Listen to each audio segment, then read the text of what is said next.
এই যে হাঁটতে হাঁটতে আমি কবুতর ঘরে আসলাম, খাবার দিব। মিনিও আমার সাথে সাথে আসছে। এই যে আমি ঢুকবো, উনিও প্রস্তুতি নিচ্ছে। আজকে মাছ দিয়ে অনেক ভাত খাইছে, তো ঢুকতে দেওয়া যাবে না, ঢুকতে দেওয়া যাবে না কেন? তাও ঢুকিয়ে গেছে। এই ঢুকলে কবুতরগুলোকে তাড়ায়, এই তো তাড়ানো। আর এমনকি দেখলাম কালকে কবুতরের বাচ্চা ধরে খাওয়ার প্রস্তুতি নিচ্ছে। এই তো খালি কবুতর ধরবে, সেজন্য ওকে বের করে দিতে হবে, বের করে দিয়েই কাজ করতে হবে, উপায় নাই।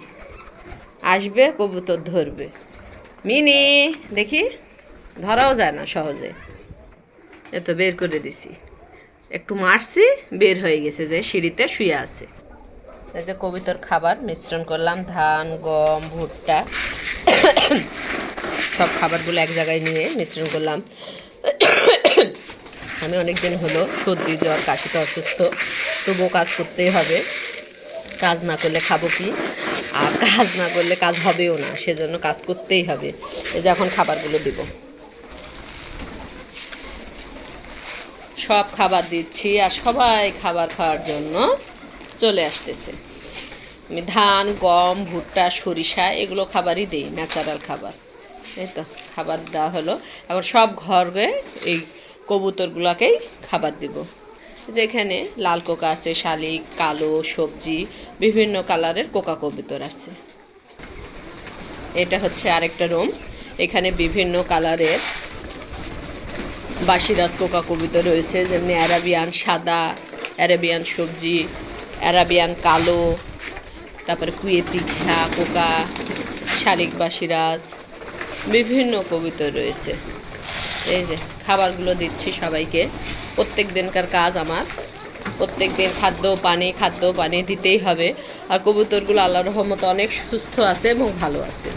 আর প্রত্যেক দিনই আমি এদেরকে ভিটামিন, ক্যালসিয়াম দেই, জিঙ্ক দেই সপ্তাহে।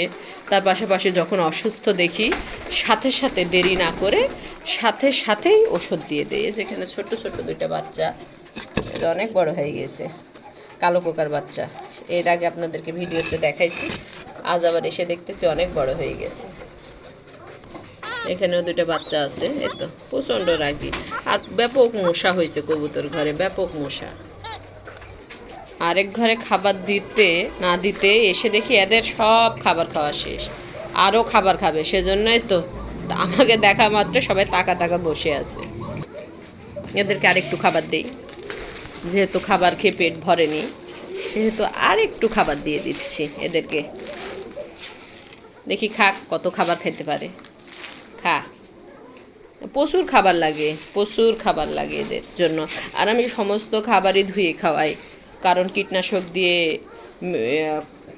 খাবারগুলো তৈরি করা হয়, সেজন্য আমি সবগুলোকে খাবার ধুয়ে ধুয়ে খাওয়াই। এখন গিরিবাজ কবুতরের ঘরে ঢুকবো।